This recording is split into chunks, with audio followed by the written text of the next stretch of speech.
Agang-aga nga ho'y kami nagkayaan, pupunta nga daw kami sa ilog. Yan ho ay 2:00 pa laang, ay pagkakainit na, kainaman na. Mga siglaking mga kasama Eh, eh. bago kami makadating diyan, kami makapagod na. Kaya naman ang pagkakatating ang ahon. Eh, kami mga nakabike lang tatlo. Pagdating nga namin ho din, kami nagbayad lang ng paradaan ng aming bike. Tapos kami pumunta na sa pinakang ilog, kaya kami naglakad na lamang. Habang kami nga po ay naglalakad din, kami pawis na pawis at tawa po kami ng tawat gawa po ng isa aming kasama. Ang sabi baga naman ho ay garne. Ay, pwede na magkantutan eh. Ay, Ay! sorry. Naka-video pala gago. Namin ho din is may hagdan eh, akala namin ay malapit na.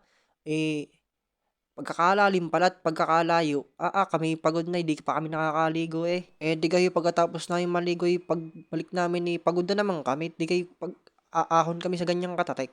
Kayo naman ang pagod namin diyan. Pagdating nga namin ho din sa babay, karni masisilayan mo.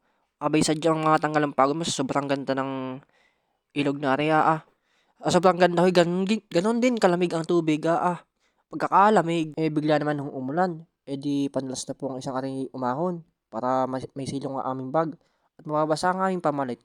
Sabi naman ho ng isang ari, siya ay picture ko daw ho. Eh, di yan nga, nagbad ng damit. Tapos yan, lumabog na. Eh, para daw pang may deho daw niya. Tapos yan, tinutok ko yung camera sa kanya. Tapos sabi ko, Waki, siya pogi niya pre. Right. Kaya sabi ko, di niya, ako naman. Eh, akala ko yung nagpipicture, gawa ng ano, sabi ko pang may dilaang. Ang baby, naka-video pala. Tapos yan, pag ganyan pa ako. Yan, nalaman ko yung naka-video pala. Yun lang, salamat.